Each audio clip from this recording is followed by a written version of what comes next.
Guys, alam nyo ba ang nangyari kay Killua? Naban yung account niya na 200k plus followers. Grabe guys, isipin nyo ilang taon ka nagpakahirap para dumami lang yung followers mo pero ilang minuto lang nawala ang lahat.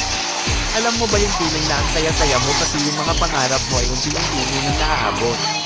Pero sa kabila ng iyong kasayahan ay meron palang kamali. Isipin nyo araw-araw at gabi kang nagpupuyat naka-edit ng video para lang may content pero lahat ng inyong paghihirap ay nawala na parang bula.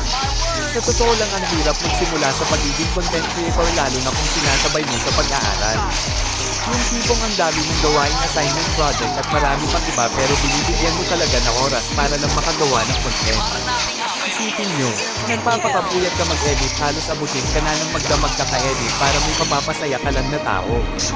Alam nyo ba yung hirap at pagod na binibigay namin mga content creator para lang may mapasaya kayo? Pero yung pinaghirapan mo na wala na parang wala. Kaya guys, sana supportahan nyo ulit bagong TikTok account ni Killua.